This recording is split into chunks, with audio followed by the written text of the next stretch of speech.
Assalamualaikum warahmatullahi wabarakatuh. Alhamdulillahi rabbil alamin, alladzi hadana lihada wa ma kunna linahtadiya laula an hadana Allah. Laqad jaa rusulu rabbina bil haqq wa nudu an tilkumul jannatu uristumuha bima kuntum ta'malun. Wa ashhadu an la ilaha illallah wahdahu la syarika lah. Wa ashhadu anna Muhammadan abduhu wa rasuluh. Salawatu rabbi wa salamu alaihi wa ala alihi wa ashabihi wa man sara ala nahjihi wastanna bi sunnatihi ila yaumil qiyamah. Alhamdulillah, puji syukur kita haturkan kehadirat Allah. Sore ini di Masjid Agung Sleman, Yogyakarta, kembali kita melanjutkan kajian bulanan dengan membaca buku fikih bermadhab. InsyaAllah kita akan membaca tentang macam-macam ikhtilaf. Bagian ini cukup penting bagi siapapun yang ingin mengenali peta perbedaan pendapat di tengah masyarakat. Karena kita bisa mendudukkan kasus tertentu jika kita paham kondisinya. Sehingga kalau kita melihat adanya perbedaan pendapat yang demikian luar biasa, nampaknya tidak mungkin untuk disatukan. Setidaknya kita punya pandangan bagian mana perbedaan yang layak ditoleransi dan bagian mana perbedaan pendapat yang tidak layak ditoleransi. Nah, untuk bisa memahami itu, kita perlu mengenali macam-macam ikhtilaf. Di buku Fikih Bermadhab di halaman 166 kita menyebutkan hal itu. Nanti jamaah silahkan membuka bukunya. Di sini kita akan baca terlebih dahulu seperti biasa, masuk di catatan ketiga tentang fikih ikhtilaf. Tafadhal. Bismillah. Macam-macam ikhtilaf. Secara umum ada dua macam ikhtilaf. Satu, ikhtilaf tanawwu', yaitu bentuk perbedaan yang sifatnya ragam karena semuanya diajarkan oleh Nabi sallallahu alaihi wasallam atau semuanya memiliki landasan syariat. Ikhtilaf tanawwu' terbagi dua. Pertama, perbedaan ragam yang sudah disatukan sehingga yang lainnya tidak diberlakukan. Bentuk menyatukan ini ada dua. Satu, disatukan karena yang lain dihapus oleh Nabi sallallahu alaihi wasallam. Misalnya, posisi tangan ketika ruku ada yang diletakkan di lutut dan ada yang diletakkan di antara dua lutut atau tatbiq. Kemudian posisi tatbiq sudah tidak lagi diberlakukan atau mansukh menurut pendapat yang lebih kuat. Baik. Jenis ikhtilaf yang pertama adalah ikhtilafu tanawwu' atau ikhtilaf yang bentuknya ragam. Intinya perbedaan yang semuanya diajarkan oleh Nabi sallallahu alaihi wasallam. Perbedaan yang semuanya diajarkan oleh Nabi sallallahu alaihi wasallam. Contohnya perbedaan redaksi bacaan iftitah. Kadang beliau mengajarkan membaca Allahumma ba'id baini wa baina khataayaya. Kadang beliau mengajarkan untuk membaca Allahu Akbar kabira walhamdulillahi katsira, atau beliau membaca subhanakallahumma wa bihamdika wa tabarakasmuka wa ta'ala jadduka wa la ilaha ghairuka, atau bentuk doa iftitah yang lain, termasuk juga tasyahud. Kita mengenal at-tahiyatu lillah wassalawatu wattayyibat, at-tahiyatul mubarakatus salawatut tayyibatu lillah, dan aneka redaksi yang semisal. Nah, itu semuanya diajarkan oleh Nabi sallallahu alaihi wasallam. Seperti ini namanya apa? Ikhtilaf tanawwu'. Seperti ini ikhtilaf tanawwu'. Nah, di antara contoh ikhtilaf tanawwu' adalah model qiraah Al-Qur'an. Ada qiraah asyrah, ada qiraah sab'ah yang kita kenal ya. Meskipun kita hanya bisa menghafal salah satu saja, yaitu qiraah Hafs dari Asim. Qiraah dari Hafs dari Asim. Dan masih banyak qiraah yang lain. Di zaman Nabi SAW perbedaan itu terjadi di kalangan para sahabat. Dan mereka tidak saling mengingkari karena semuanya diajarkan oleh Rasulullah sallallahu alaihi wasallam. Dan seperti itu disebut dengan ikhtilaf tanawwu'. Hal apa saja Pak yang di sana ada ikhtilaf tanawu'nya? Yang paling banyak adalah untuk urusan ibadah. Yang di situ Nabi SAW mengajarkan ragam doa seperti dalam sholat. Ada beragam doa. Seperti juga dalam adzan ada beragam doa atau beragam adzan. Adzan itu sebenarnya ada 2 versi ya. Tapi yang terkenal hanya satu. Adzannya Abu Mahdhurah itu agak kurang terkenal. Atau bahkan mungkin sudah terlupakan. Ada yang beda enggak dengan adzannya Abu Mahdhurah? Muadzinnya Nabi SAW kalau di Madinah itu ada Bilal dan ada Ibnu Ummi Maktum. Kalau di Mekah beliau punya muadzin namanya Abu Mahdhurah. Nah, Abu Mahdhurah itu ketika adzan beliau melakukan yang namanya tarji'. Tarji', apa itu tarji'? Mengulang ucapan syahadatain yang awalnya pelan kemudian dikeraskan. Jadi setelah takbir Allahu Akbar, Allahu Akbar, Allahu Akbar, Allahu Akbar. Terus baca apa? Asyhadu an la ilaha illallah, asyhadu an la ilaha illallah, asyhadu anna Muhammadar Rasulullah, asyhadu anna Muhammadar Rasulullah, asyhadu an la ilaha illallah, asyhadu an la ilaha illallah. Itu kalau di zaman kita ya. Begitu syahadat yang pertama tadi pakai speaker dalam. Syahadat yang kedua pakai speaker luar. Ya. Jadinya 4 kali bersyahadat. Asyhadu an la ilaha illallah, asyhadu an la ilaha illallah, asyhadu anna Muhammadar Rasulullah, asyhadu anna Muhammadar Rasulullah. Terus dikeraskan. Asyhadu an la ilaha illallah. Keras. Padahal sebenarnya sudah mengucapkan syahadatain. Ini diulang dengan syahadatain yang lebih keras. Namanya apa tadi? Tarji'. Namun praktek ini mungkin sudah tidak kita kenal di masyarakat kita. Padahal itu adalah cara adzan yang dibaca oleh Abu Mahdhurah, salah satu di antara muadzin Nabi sallallahu alaihi wasallam. Kemudian ikhtilaf tanawwu' terbagi menjadi 2. Pertama, ragam yang sudah disatukan. Nah, penyatuannya itu ada 2 bentuk. Pertama, yang disatukan oleh Rasulullah sallallahu alaihi wasallam sehingga sudah tidak lagi berlaku. Contohnya, dulu orang itu boleh milih antara mau puasa Ramadan atau tidak puasa, boleh. Tapi bagi yang tidak puasa wajib fidyah, walaupun dia nggak ada uzur, sehat walafiat, usia 30 tahun, usia 40 tahun.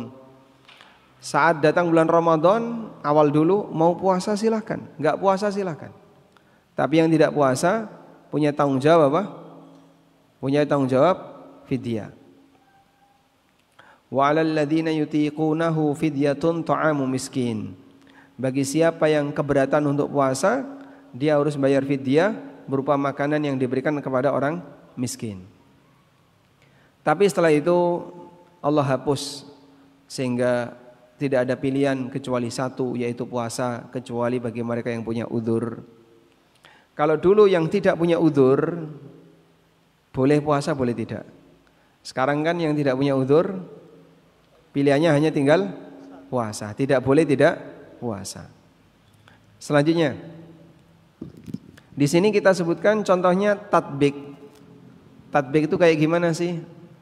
Nah, ini kalau nggak praktek mungkin sulit ngebayangin ya. Coba saya praktekkan. Tatbik itu ruku', tapi dengan cara seperti ini.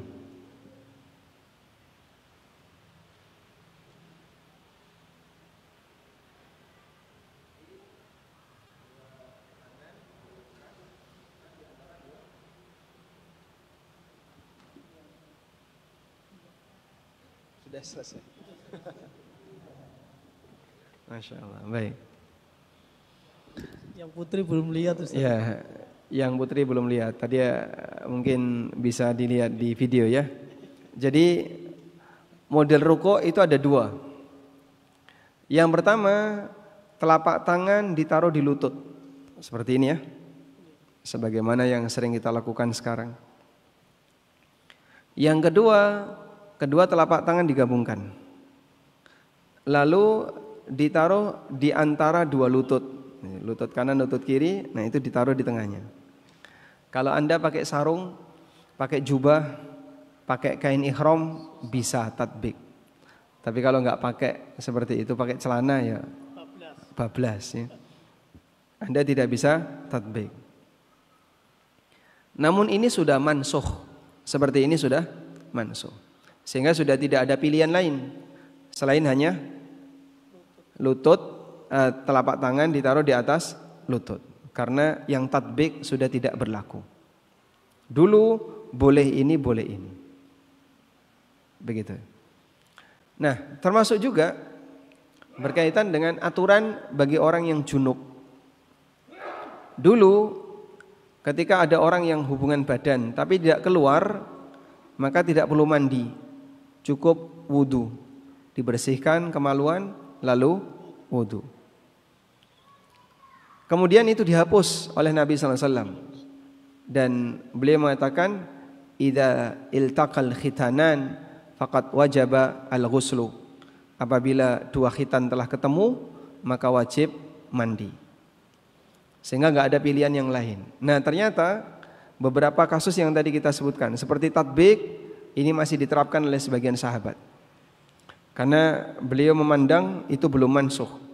Termasuk juga aturan tadi, orang yang junub belum hubungan badan belum keluar itu cukup wudu. Ini fikihnya Utsman.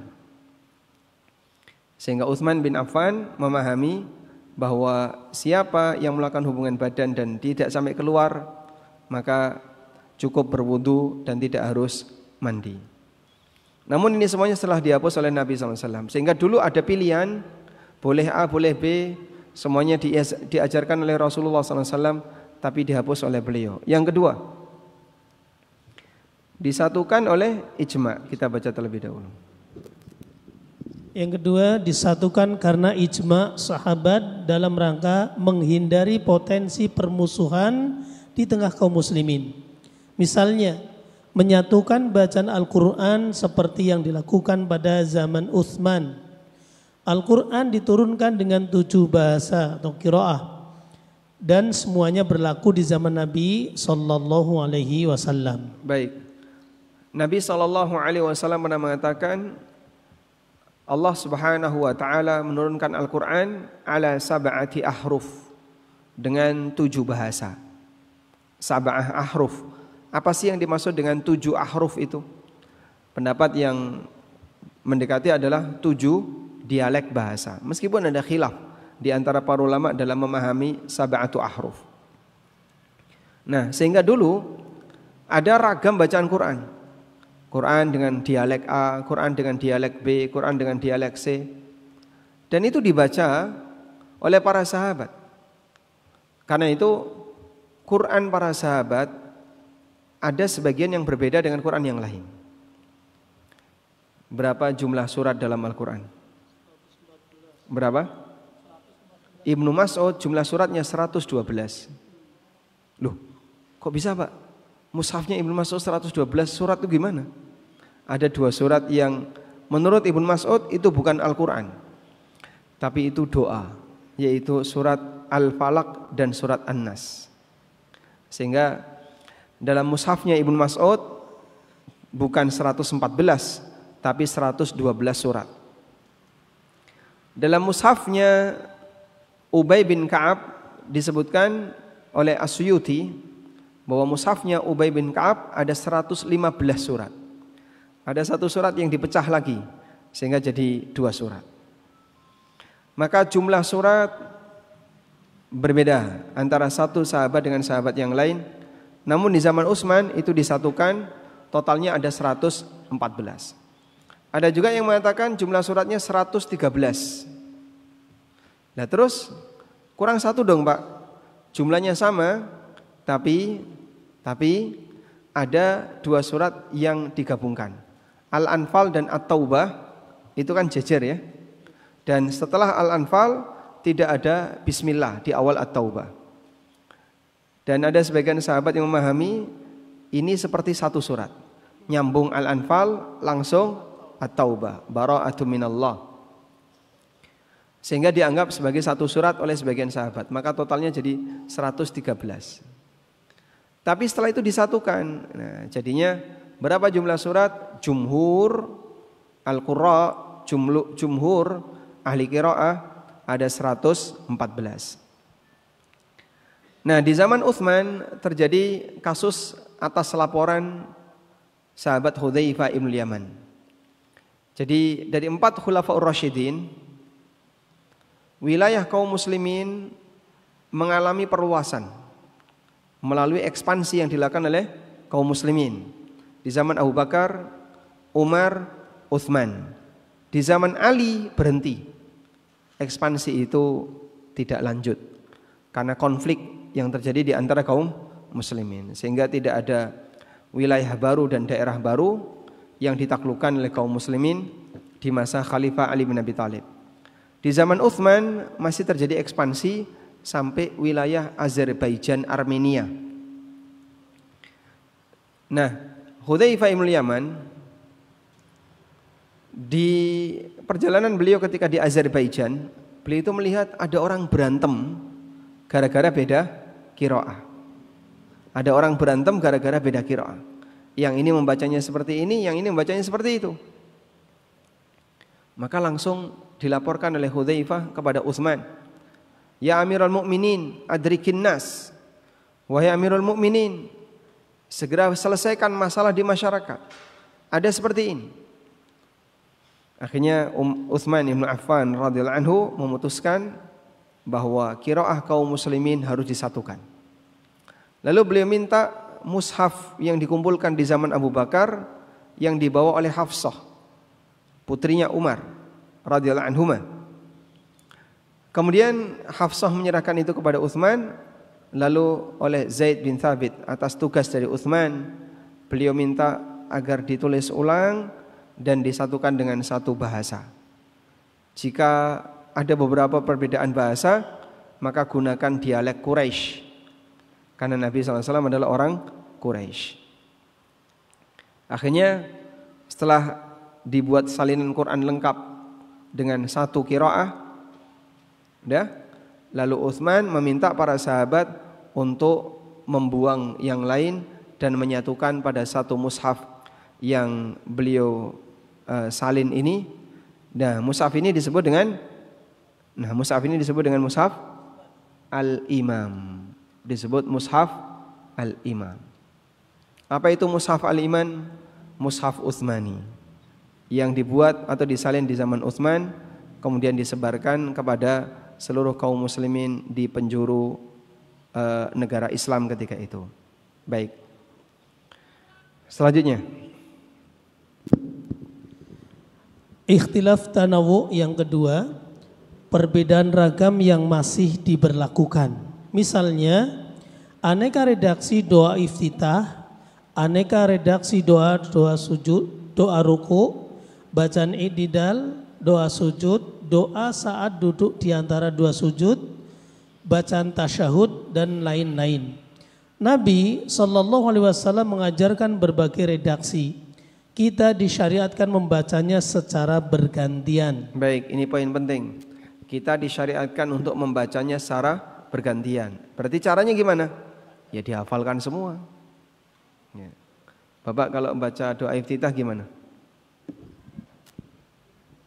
Allahumma ba'id baini kadang Allahumma al-kabiro, Allahu akbar kabiro kadang.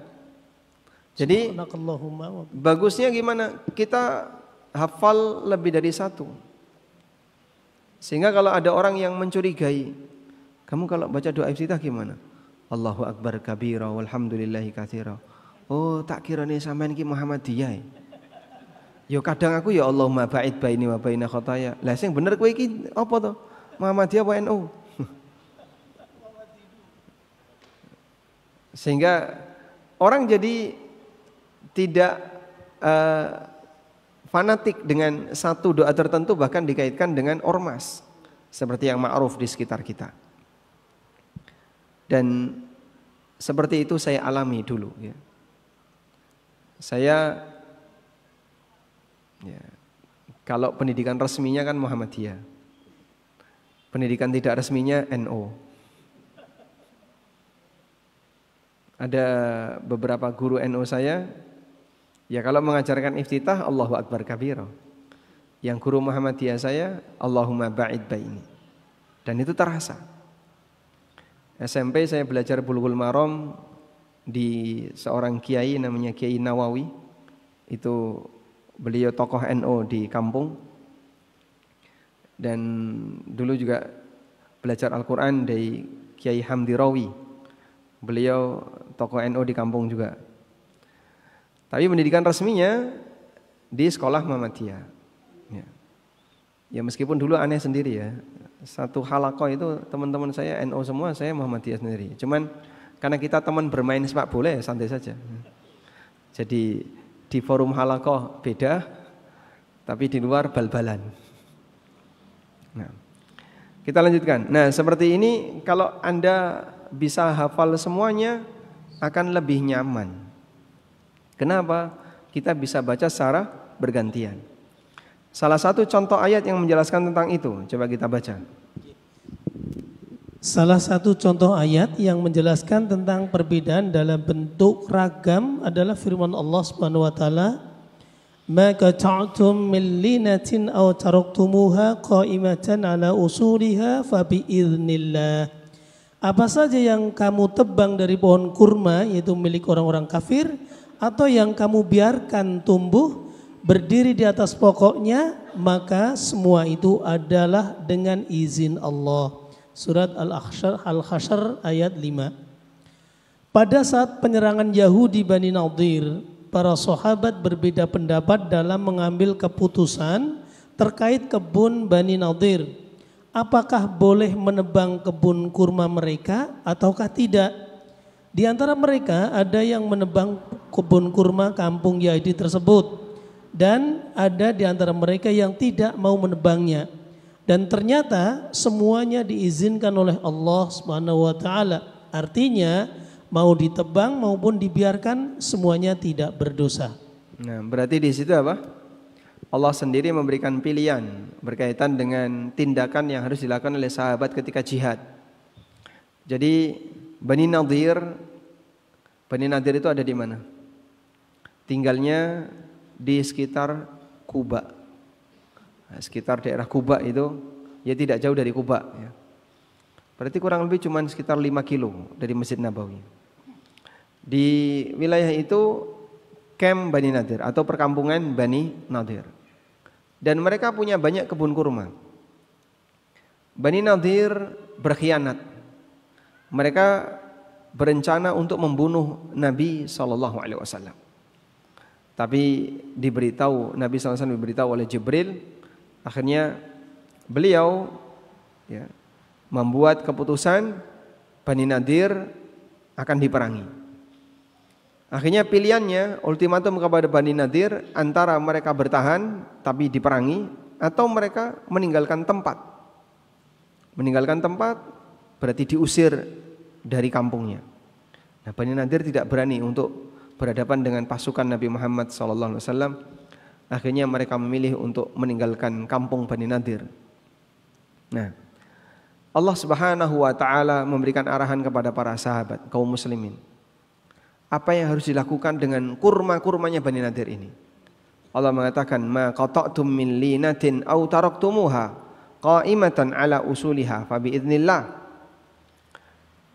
Jadi pokok pohon kurma mau kau tebang, mau kau biarkan, semuanya dengan izin Allah. Artinya mereka dikasih pilihan. Sehingga sebagian sahabat melihat kurmanya Bani Nadir ditebangi. Kenapa ditebangi? Dalam rangka untuk menghinakan pemiliknya. Ini kebun kalian, karena mereka kan bertahan di benteng. Mereka bertahan di benteng, diancam oleh kaum muslimin, di ultimatum. Kalau tidak meninggalkan tempat akan diperangi. Nah, di saat mereka bertahan di benteng itu, kebun-kebun mereka dibakar. Nah, mereka merasa sedih. Harta kita satu-satunya, kekayaan kita kebun yang itu dirawat sudah lama, ternyata dirusak. Nah, tujuannya Allah izinkan itu untuk menghina Bani Nadir. Kalian tidak bisa menyelamatkan kebun kalian. Ayo kalau berani silakan keluar dari benteng. Akhirnya mereka terusir, kalah dengan kaum muslimin. Baik. Dan di sini salah satu di antara dalil, apakah berarti kaum muslimin ketika perang tidak menghargai lingkungan? Bukan, mereka sangat menghargai lingkungan. Tapi ada maslahat yang lebih besar, meskipun harus meninggalkan maslahat yang lebih kecil. Kemenangan iman itu maslahat lebih besar. Dan memberikan ultimatum kepada orang kafir yang pembangkang, di situ ada maslahat yang besar. Maka itu lebih berarti dibandingkan sebuah atau 2 buah pohon atau 3 buah pohon yang terbakar. Sehingga dengan cara itu kaum muslimin akan bisa mendapatkan kemenangan. Kurma bisa diganti. Tapi memaksa orang untuk mau beriman itu butuh strategi. Maka salah satunya adalah dengan cara menebang pohon kurma. Nah, ini yang kita maksud tadi, ada pilihan. Berarti apa? Dia sifatnya perbedaan yang diberlakukan. Paham ya? Namanya perbedaan apa ini? Perbedaan tanawu. Namanya perbedaan tanawu. Pak, yang benar tuh baca Fatihahnya gimana? Oh, kok baca Fatihah? Yang benar baca iftitah gimana sih, Pak? Ini semuanya benar. Oh ya sudah, alhamdulillah. Alhamdulillah. Kalau semuanya benar. Kita lanjutkan. Macam ikhtilaf yang kedua itu ikhtilaf tadad, yaitu bentuk ikhtilaf yang terjadi karena perbedaan pendekatan di tengah umat. Artinya perbedaan ini bukan diajarkan Nabi Sallallahu Alaihi Wasallam, tetapi muncul di tengah umat beliau Sallallahu Alaihi Wasallam. Sebagai konsekuensinya, dalam perbedaan ini hanya ada satu pendapat yang benar, sementara yang lain tidak benar. Dengan demikian, dilihat dari nilai kebenarannya, hal-hal yang berbeda tersebut akan tampak saling bertentangan, karena yang satu benar sedangkan yang lain salah. Dilihat dari latar belakangnya, ikhtilaf tadad ada 2. Baik, kita lihat ini dulu ya. Kemudian jenis ikhtilaf yang kedua adalah ikhtilaf tadad. Jadi perbedaan ada 2. Ada perbedaan tanawwu dan ada perbedaan at-tadad. Perbedaan at-tanawwu tadi sudah kita bahas. Semua diajarkan oleh syariat, baik yang kemudian dihapus, dinasah, atau yang tidak dinasah. Nah, berikutnya perbedaan at-tadad. Apa itu perbedaan at-tadad? Perbedaan yang benar hanya satu dan tidak mungkin bernilai benar semua. Perbedaan yang tidak mungkin semuanya bernilai benar, sehingga yang benar hanya satu. Nah, perbedaan ini muncul di tengah umat. Nabi SAW tidak pernah mengajarkannya. Memang betul, salah satu di antara penyebabnya adalah dalil. Lalu terjadi perbedaan dalam memahami dalil, muncullah perbedaan pendapat. Itu betul. Tapi Nabi SAW tidak mengajarkan itu. Sehingga ketika beliau masih hidup, para sahabat memahami itu sesuai bimbingan Nabi SAW. Baik, setelah beliau meninggal dunia, terjadilah perbedaan dalam memahami itu. Maksudnya begini ya, ketika bapak masih hidup, seluruh anak tidak pernah menyinggung masalah harta sawah 5 hektar di kampung sebelah. Enggak pernah menyinggung itu. Sehingga sawah itu ada milik bapak dan anak tidak pernah menyinggung itu. Mereka biasa saja. Begitu bapak meninggal, seluruh anak masih kompak. Ya, sawah ini kita miliki bersama dan ini adalah warisan kita semuanya. Generasi satu meninggal, muncul generasi dua. Nah, mulai ada bibit-bibit perbedaan. Sawah itu mulai dibahas, lalu siapa yang berhak atas warisan sawah itu, dan seterusnya. Itu mulai muncul di generasi kedua. Paham ya? Nah, kurang lebih seperti itu. Pada kegiatan keagamaan terkadang di zaman sahabat seperti itu nggak dibahas. Lalu muncul bibit perpecahan atau bibit perbedaan di zaman tabi'in. Mulai dibahas. Ada yang muncul lagi, baru muncul di zaman tabi'in. Karena mulai dibahas. Baik. Oleh karena itu dalam hal ini ketika terjadi perbedaan seperti itu, terus gimana Pak? Prinsipnya yang benar hanya satu. Sisanya salah. Kita baca terlebih dahulu. Dilihat dari latar belakangnya. Dilihat dari latar belakangnya, ikhtilaf tadad ada dua. Pertama, perbedaan yang berangkat dari semangat mengikuti kebenaran, tetapi salah dalam ijtihad karena berbagai sebab. Itulah ikhtilaf yang terjadi karena perbedaan ijtihad atau ikhtilaf ijtihadiyah. Ikhtilaf jenis ini ada dua. Satu, ikhtilaf mu'tabar atau perbedaan yang diperhitungkan. Yang kedua, ikhtilaf ghairu mu'tabar atau perbedaan yang tidak diperhitungkan. Bagaimana batasannya? Kita simak keterangan Al-Imam Asy-Syafi'i rahimahullah ta'ala. Imam Asy-Syafi'i rahimahullah ta'ala menjelaskan batasan tentang khilaf mu'tabar dan khilaf yang tidak mu'tabar. Ada yang bertanya, apa itu ikhtilaf yang haram?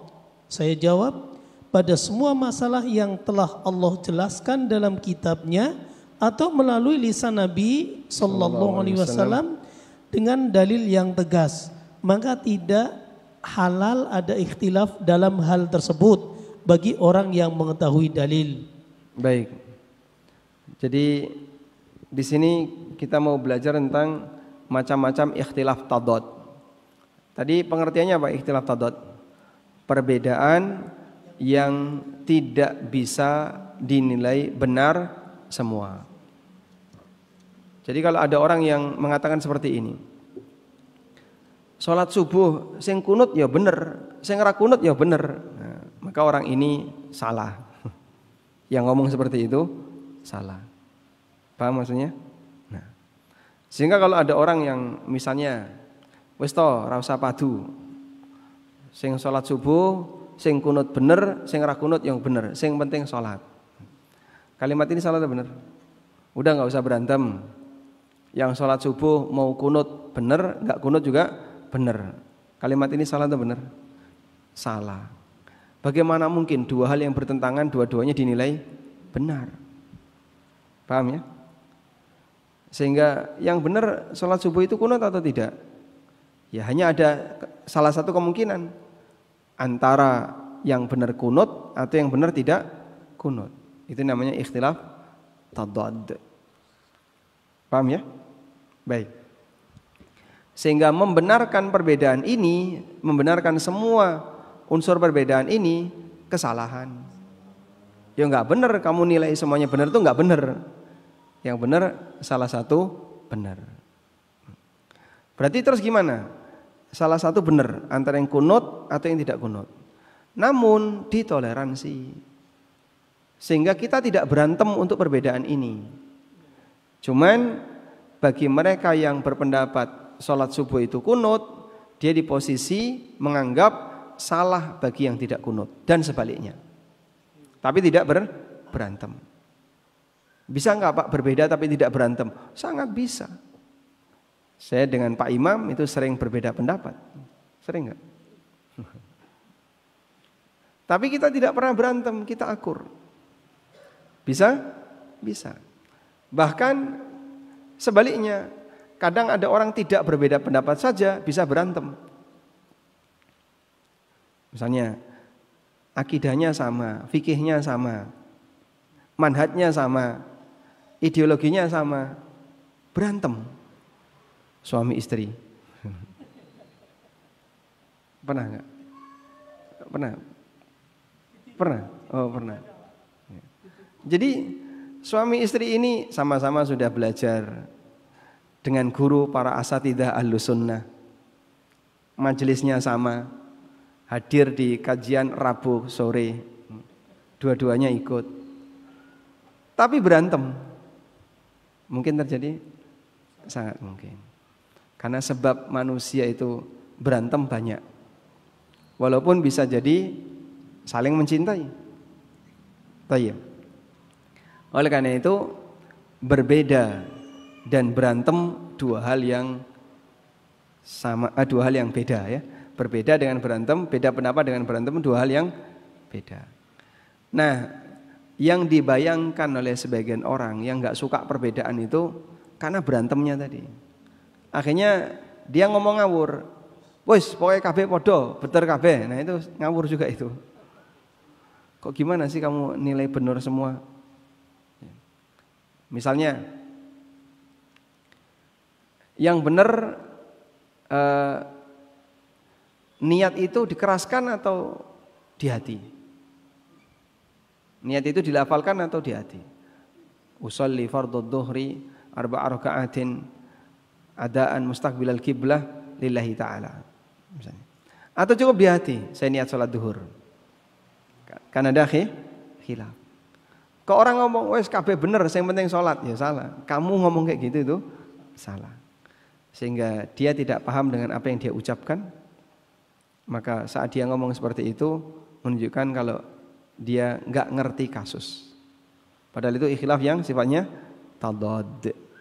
Gitu ya. Bismillah dikeraskan atau pelan saat sholat jahriyah? Itu juga ikhtilaf tadad. Kita tidak boleh mengatakan bebas milih semuanya benar, tidak.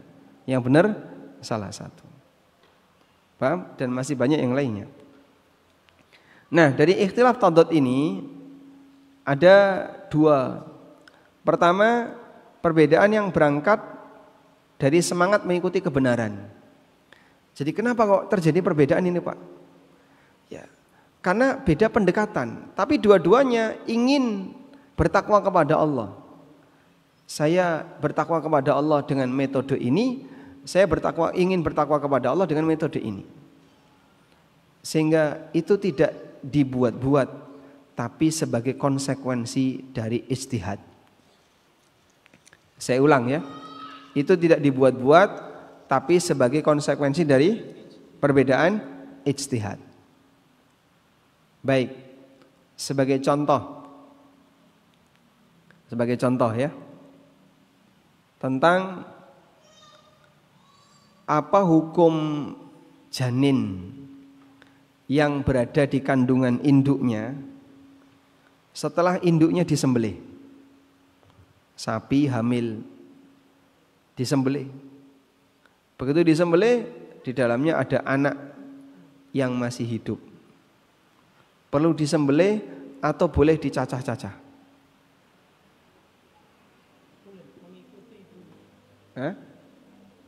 Perlu disembelih atau boleh langsung dicacah-cacah? Baik, ada dua pendapat dalamnya.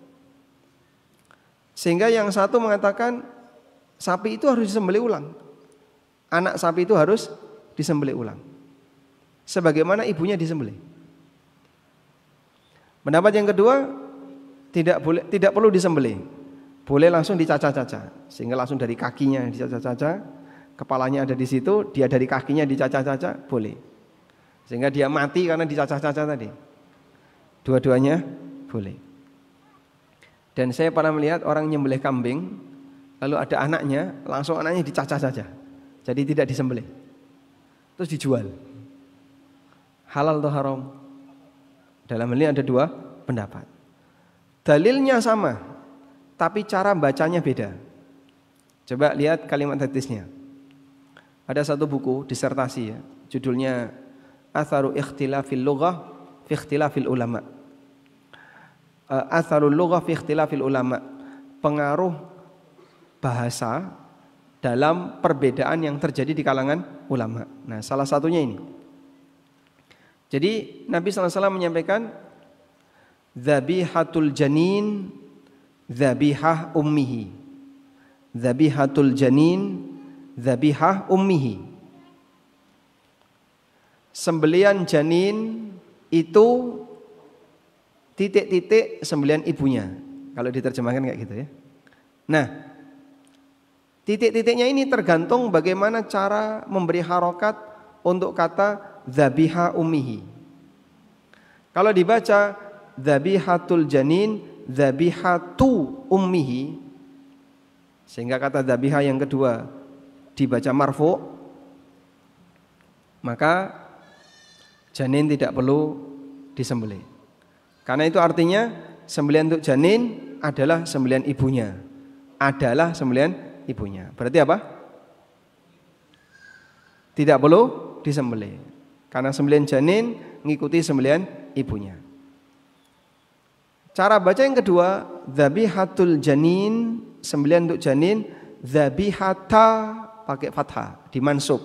Dzabihata ummihi. Dzabihatul janin, dzabihata ummihi. Kenapa dibaca mansub, Pak? Bihadzfi harfil jar. Karena membuang huruf jar. Takdiruhu kalau dibaca lengkap jadinya dzabihatul janin ka dzabihati ummihi. Nah, ka yang artinya seperti ini kan huruf jar ya. Kalau dihilangkan maka isim setelahnya dibaca mansub. Jadinya dzabihatul janin dzabihata ummihi. Sehingga kalau diterjemahkan sembelian untuk janin seperti sembelian ibunya. Berarti dia disembelih seperti ibunya. Paham? Tapi baik pendapat pertama maupun pendapat kedua, dua-duanya berangkat dari ijtihad. Namun melahirkan dua pendapat yang berbeda. Dan itu halal haram ya. Itu halal haram. Janin ini perlu disembelih enggak? Oh enggak, langsung dicaca. Haram ini. Oh enggak, bagi kami halal. Sampai seperti itu. Ini masalah halal haram. Terus gimana itu, Pak? Nah, perbedaan seperti ini yang berangkat dari ijtihad disebut dengan ikhtilaf ijtihadiyah atau masail ijtihadiyah. Permasalahan yang muncul, yang terjadi perbedaan namun berangkat dari ijtihad. Saya ulang, permasalahan yang di situ ada perbedaan yang berangkat dari ijtihad. Namanya apa? Masail ijtihadiyah atau ikhtilaf ijtihadiyah. Nah, kata Asy-Syafi'i rahimahullah, ikhtilaf ijtihadiyah itu berlaku selama di situ tidak ada dalil tegas, tidak ada nas. Kalau ada nas, ya nggak bisa ditawar. Nas itu apa, Pak? Dalil tegas yang sahihnya jelas, maknanya jelas. Itu namanya nas. Sehingga tidak bisa ditawar. Baik, kita baca dulu lanjutannya. Kemudian beliau menyebutkan ikhtilaf yang mutabar. Namun jika dalil itu masih memungkinkan untuk ditakwil atau masalah itu dipahami berdasarkan qiyas, lalu ulama yang mentakwil atau yang menggunakan qiyas mengambil pendapat yang masih bisa diterima secara takwil dan qiyas. Lantas ada ulama lain yang berbeda pendapat dengannya. Menurut saya tidak boleh dipersempit sebagaimana kasus ikhtilaf yang menyalahi dalil yang tegas. Baik, jadi di sini beliau Imam Asy-Syafi'i rahimahullah dalam kitabnya Ar-Risalah menjelaskan perbedaan pendapat yang mu'tabar dan perbedaan pendapat yang tidak mu'tabar. Kitab Ar-Risalah itu apa sih, Pak? Itu dinobatkan oleh para ulama sebagai kitab usul fikih pertama. Ditulis oleh Imam Asy-Syafi'i rahimahullah. Dan cukup rumit buku ini dibaca. Pernah di masa pandemi dulu ada daurah kitab Ar-Risalah yang ngisi itu salah satu dosen Ummul Qura apa dosen Jami'ah Al-Imam. Intinya beliau tinggal di Timur Tengah dan cukup sulit untuk dipahami. Buku ini cukup sulit untuk dipahami. Oleh karena itu yang penting untuk kita perhatikan di sini. Dari keterangan Imam Syafi'i rahimahullah, beliau menyebutkan bahwa khilaf itu ada yang diakui dan ada yang tidak diakui. Nah, kalau ada yang tidak diakui, ya jangan dikasih pembelaan. Ini jelas pendapat yang salah karena tidak diakui. Walaupun berangkat dari ijtihad, tapi dia jelas menyalahi nas yang ada.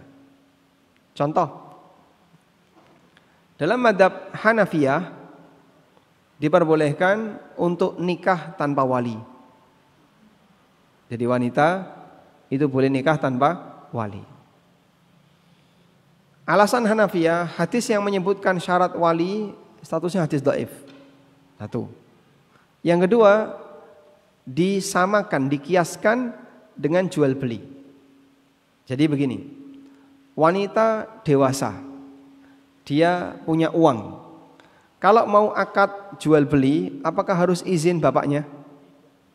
Harus atau tidak? Ibu-ibu ya, berangkat ke pasar mau belanja, pakai duit siapa? Suaminya. Saat ibu ini belanja di pasar pakai duit suaminya, apakah dia harus izin ke bapaknya? Bapak, saya mau beli ini, bapak kan wali saya. Oh iya, setuju. Setiap mau beli, izin bapaknya, setuju. Jawabannya kan tidak. Maka wanita punya hak terhadap hartanya. Ketika dia mau membelanjakannya, tidak harus izin kepada walinya. Sebagaimana dia punya kebebasan terhadap hartanya, dia juga punya kebebasan terhadap dirinya. Sehingga wanita boleh menikahkan dirinya sendiri. Itulah ceritanya nikah tanpa wali. Tapi ini pendapat yang jelas salah. Dan memang khilaf loh. Berarti khilaf Pak di sini antara wajib pakai wali dan tidak wajib pakai wali. Betul. Tapi ini ikhtilaf yang tidak muktabar, tidak diakui. Terus kalau tidak diakui Pak, berarti ya jelas salahnya. Jangan dijadikan alasan. Sedikit pun tidak ada ruang benar. Sebab menyalahi nas, di mana Nabi SAW pernah mengatakan, la nikaha illa biwaliyin wa syahidai adlin. Tidak boleh ada pernikahan kecuali dengan wali atau dua saksi yang adil. Kecuali ada wali dan saksi yang adil. Baik. Nah, dari situlah kita bisa tegaskan pendapat Hanafiyah dalam hal ini salah. Pendapat Hanafiyah dalam hal ini salah.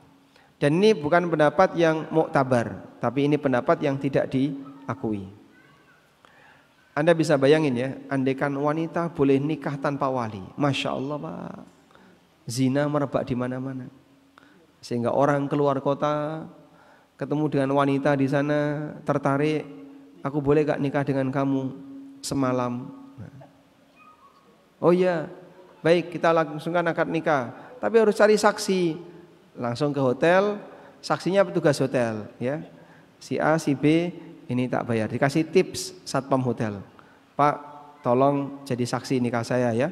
Langsung si laki-laki mengatakan, aku menikah dengan kamu dengan mahar misalnya 1 juta, dibayar tunai untuk semalam. Si wanita bilang, aku terima. Selesai. Disaksikan oleh satpam. Walinya nggak ada di tempat parkir. Sudah selesai di tempat parkir, tinggal naik saja ke kamar hotel. Andaikan pendapat ini benar, Masya Allah, rusak kehidupan ini. Tapi ini pendapat yang salah. Sehingga nikah harus dengan wali, ada saksi, pembuktiannya kuat, agar orang tidak main-main di situ. Karena ada sebagian orang yang main-main. Akhirnya pernikahan ini jadi rusak karena dibuat permainan. Baik. Nah, yang seperti itu masuk khilaf yang tidak muktabar. Kita kasih contoh. Contoh ikhtilaf ghair muktabar. Halaman 169. Tafadhol. Baik, contoh ikhtilaf ghairu mu'tabar. terjadi perbedaan pendapat antara Hanafiyah dengan jumhur ulama. Apakah wanita boleh menikah tanpa wali? Menurut jumhur tidak sah pernikahan tanpa wali yang legal secara syariat. Adapun menurut Hanafiyah, wanita boleh menikah tanpa wali.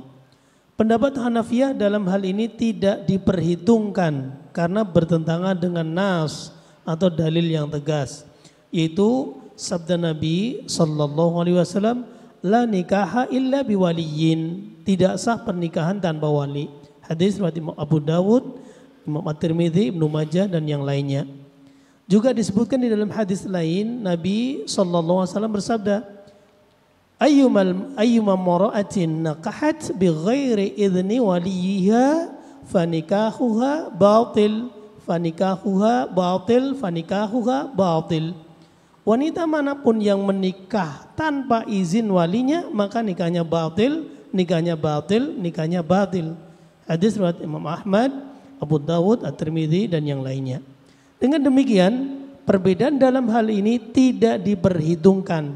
Artinya, seharusnya tidak boleh ada beda pendapat dalam hal ini. Mengingat dalil dalam masalah ini sudah demikian jelas bahwa akad nikah tidak sah kecuali jika ada wali. Al-Iz bin Abdissalam, seorang ulama Syafi'iyah, menyebutkan jika orang yang beda pendapat menggunakan landasan yang sangat lemah atau terlalu jauh dari kebenaran, tidak perlu dihiraukan. Baik, ini penting sekali ya. Jika terjadi perbedaan pendapat yang menggunakan landasan yang sangat lemah, tidak perlu dihiraukan. Walaupun berangkat dari ulama, bahkan bisa jadi Ahlus Sunnah. Imam Abu Hanifah itu imam Ahlus Sunnah. Tapi beliau punya kekeliruan beristihad. Ya, namanya orang, namanya beristihad, ada kalanya benar, ada kalanya salah.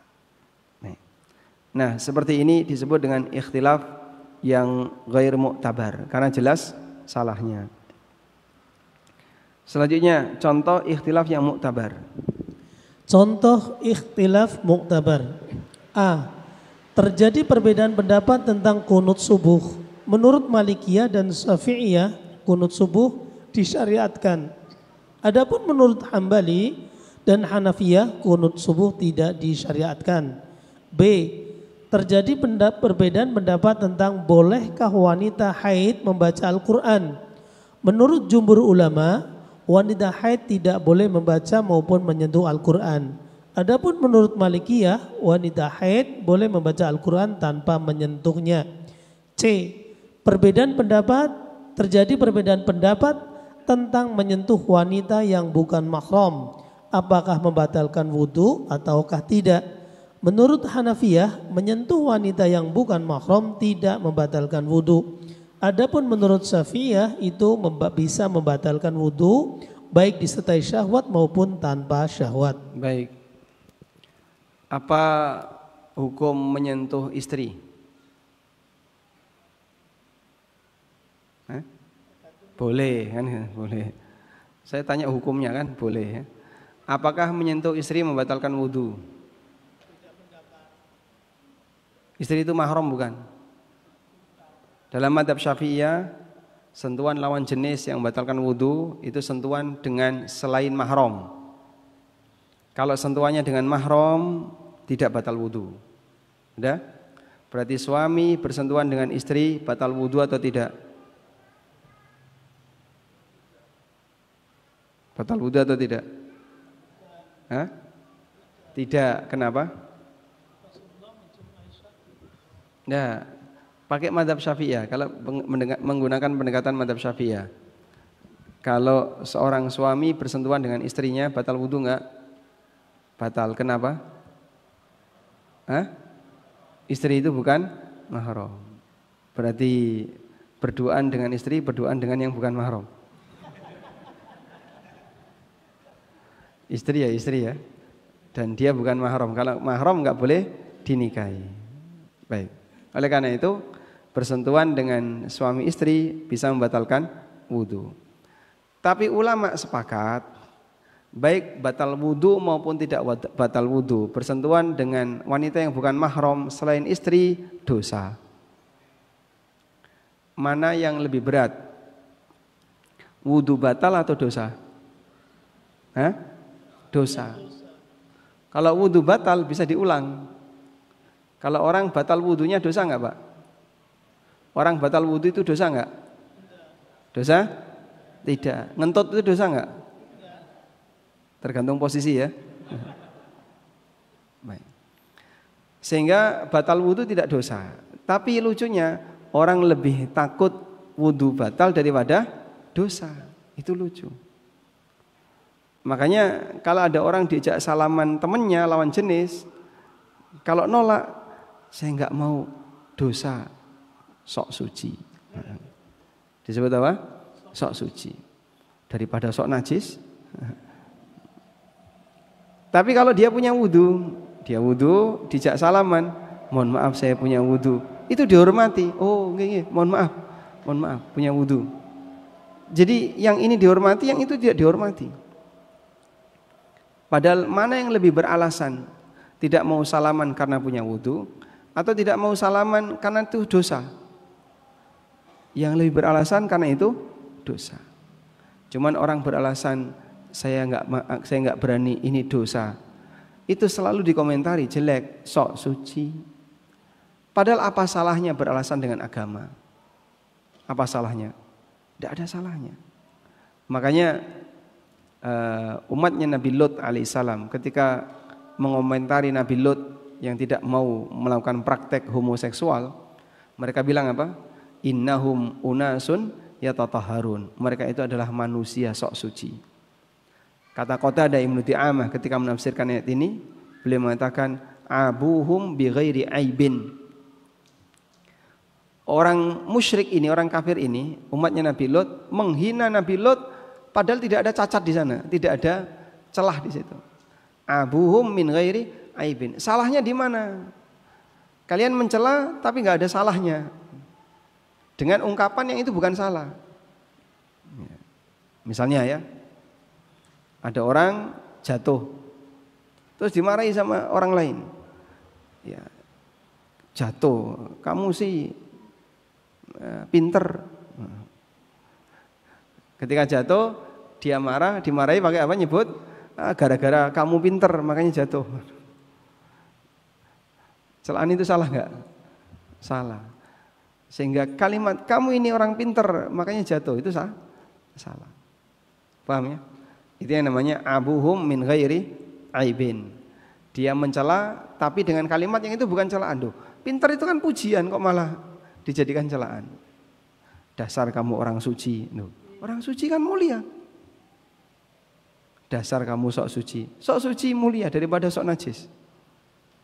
Abuhum bi ghairi aibin. Mereka mencela padahal tidak ada sisi celaan di sana. Baik. Nah, di sini ada beberapa khilaf muktabar. Kunut subuh itu muktabar ya. Kunut subuh itu muktabar. Maka kalau ada poster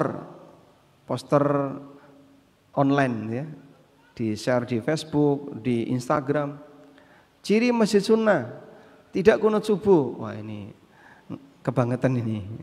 Kebablasan. Loh, yang kunut subuh pun meyakini itu sunnah. Malikiyah menganggap itu sunnah. Dan ulama Malikiyah ahlu sunnah banyak sekali. Sebagaimana Syafi'iyah menganggap kunut subuh itu sunnah.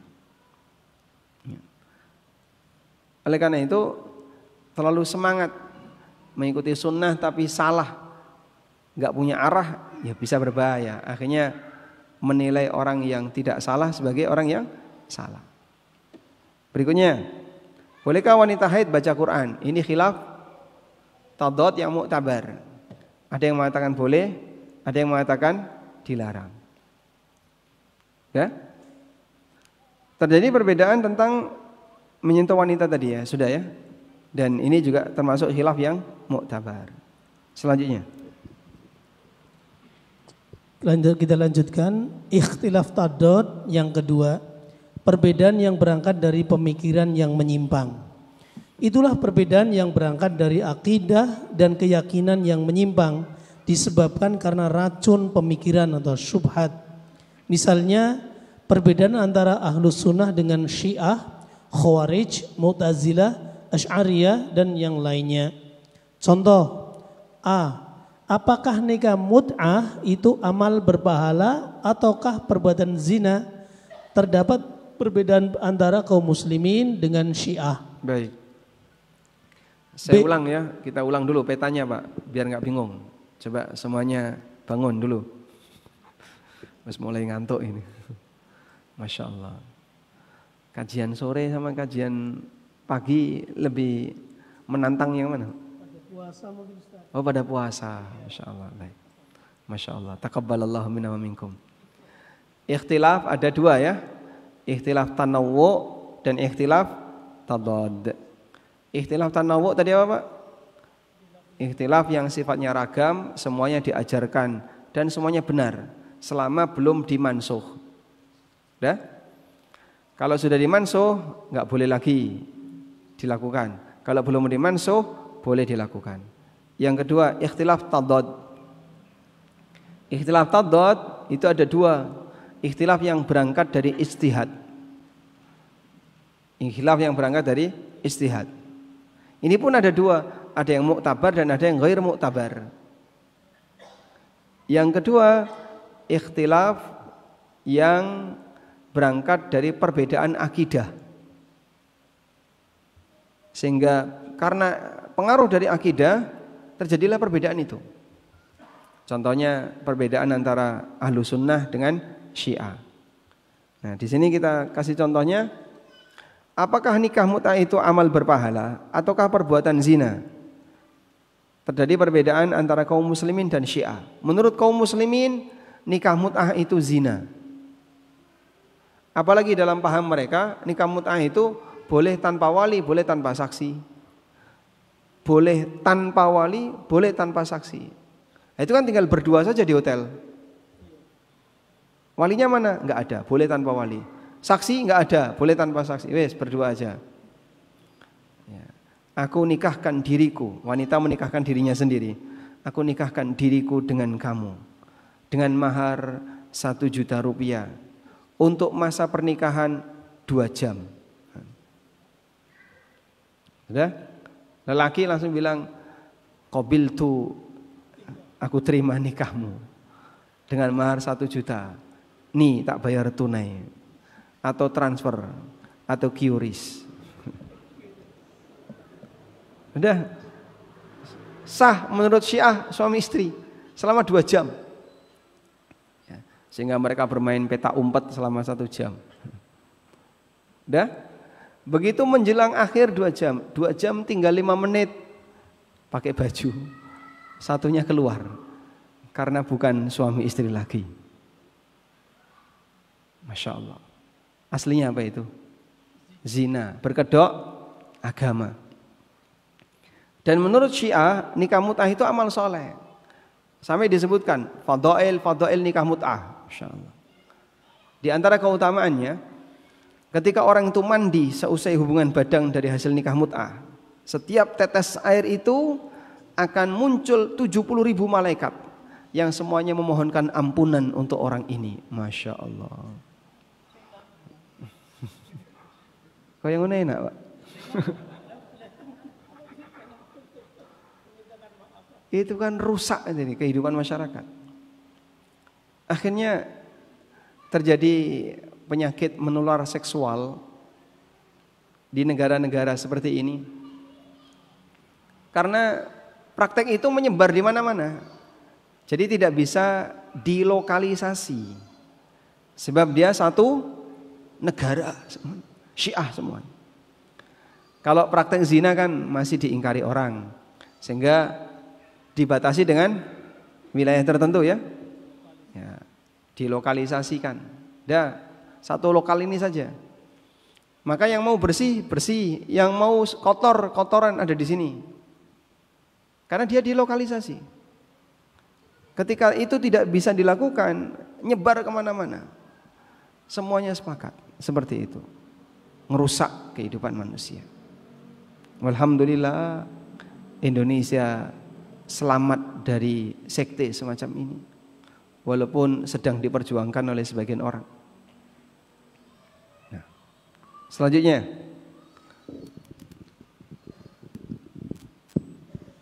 B. Apakah pelaku dosa besar itu kafir ataukah masih mukmin? Terjadi perbedaan antara Ahlus Sunnah dengan Khawarij. Nah, kalau menurut Khawarij apa? Pelaku dosa besar kafir. Ya, sehingga ghibah itu dosa besar. Begitu gerendengi orang kafir. Kira-kira gimana itu? Semasjid ini nggak ada yang selamat ya. Karena ghibah kan termasuk dosa besar.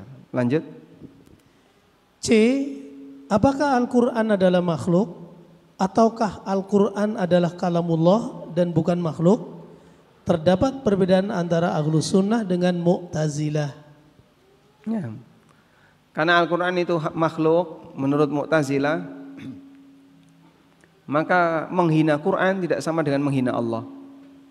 Melecehkan Quran tidak sama dengan melecehkan Allah, sebab statusnya makhluk. Dan ini praktek kekufuran, ini akidah kekufuran. Karena Al-Quran adalah kalamullah, dan kalamullah bukan makhluk, tapi kalamullah itu firman Allah yang merupakan sifat Allah. Sifat Allah bukan makhluk. Allah tidak menciptakan Quran, tapi Allah berfirman Al-Quran, lalu didengar oleh Jibril, lalu Jibril menyampaikan itu kepada Rasulullah sallallahu alaihi wasallam. Dan firman itu tertulis dalam mushaf Al-Quran yang kita baca. Selanjutnya. Contoh berikutnya D. Dalam memahami dalil tentang nama dan sifat Allah, apakah kita lebih mengedepankan logika ataukah mengedepankan sikap taslim atau pasrah terhadap dalil? Terjadi perbedaan antara Ahlus Sunnah dengan Asy'ariyah. Jadi perbedaan antara Ahlus Sunnah dengan Ahlul Kalam dalam masalah ini ya. Jadi begini Pak,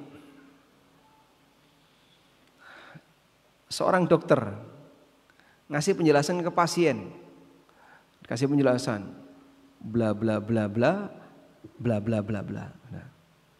Nah, selesai dijelaskan, paham?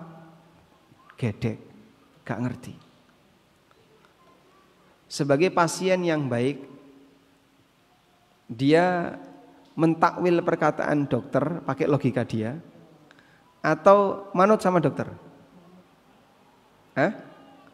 Seharusnya kalau pengen selamat manut sama dokter. Enggak. Pernyataan dokter sulit dipahami. Coba saya tak merenung sendiri. Akhirnya dia ngarang sendiri. Wah, ya malah gak karuan. Ngawur nanti jadinya ya. Paham ya? Sehingga orang akan ngerusak, ngawur dalam masalah ini ketika dia menggunakan logika. Baik. Tapi kan gini Pak, kenapa logika itu harus lebih kita kedepankan daripada dalil? Nah, ini ada dialog sedikit. Anda masih mau mendengarkan atau mau pulang? Masih mau mendengarkan. Jadi ini teori yang digunakan oleh Ahlul Kalam. Ceritanya begini. Jika terjadi perbedaan antara dalil dengan akal, mana yang didahulukan? Dalil atau akal? Dalil, itu jawaban Anda. Tapi jawaban Ahlul Kalam tidak, akal didahulukan. Karena begini. Akal inilah yang menunjukkan kebenaran dalil. Akal ini yang menunjukkan kebenaran dalil. Sehingga Bapak bisa memahami Al-Quran itu benar karena akal.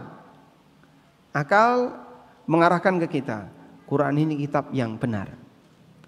Sehingga kita tahu Quran itu benar dari akal. Paham? Baik.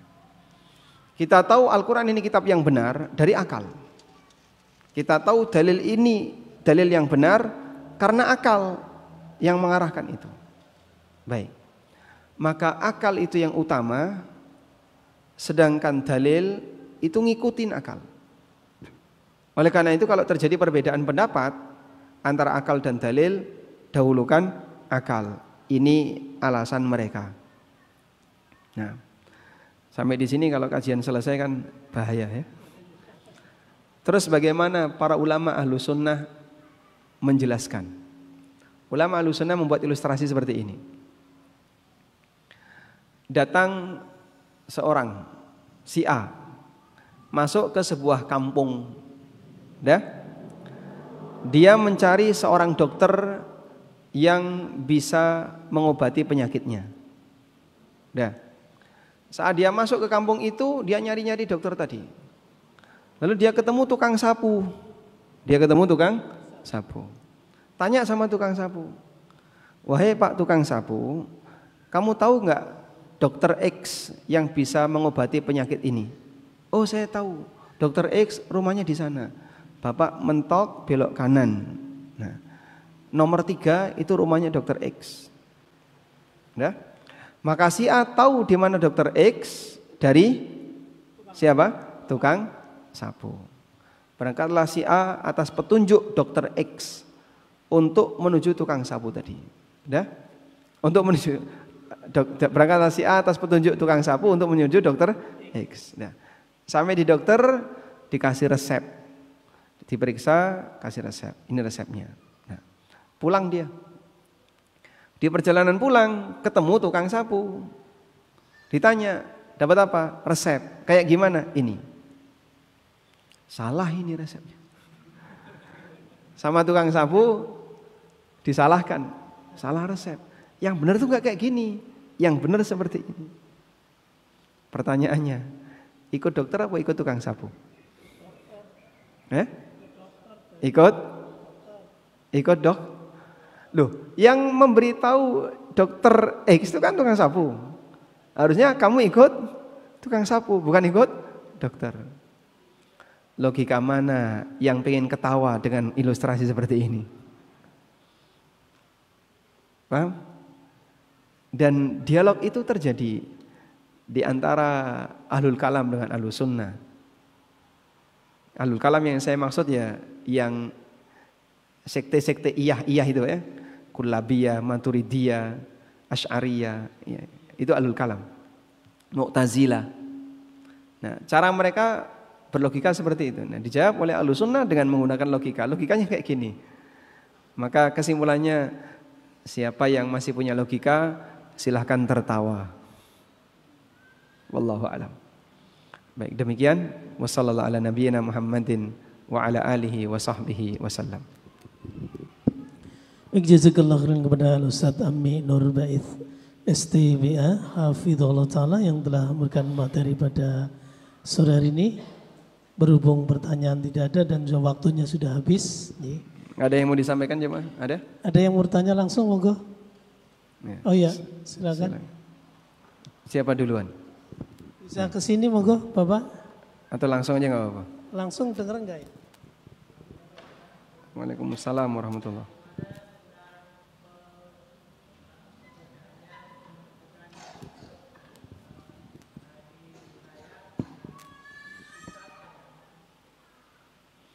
Bagaimana perbedaan dalam menentukan hari raya antara yang pakai hisab dan ru'yah?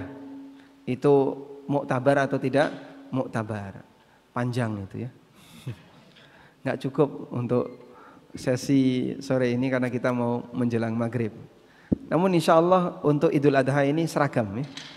Seragam nggak kira-kira? Seragam. Alhamdulillah seragam. Selanjutnya.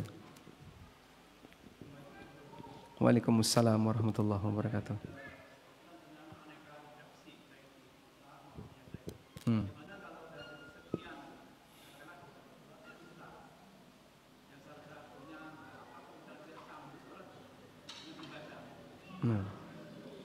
Apa hukumnya ketika kita tidak hafal aneka doa atau redaksi doa tertentu, lalu kita sambil sholat kita baca.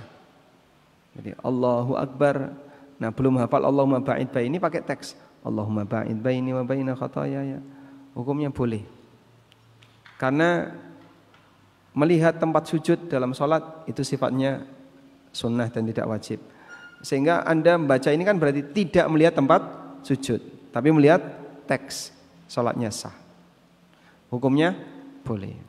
Tapi ya jangan selalu seperti itu, ngandalno bacaan, hafalan, ngandalno teks terus. Akhirnya ketika sholat sujud buka buku dulu sujud.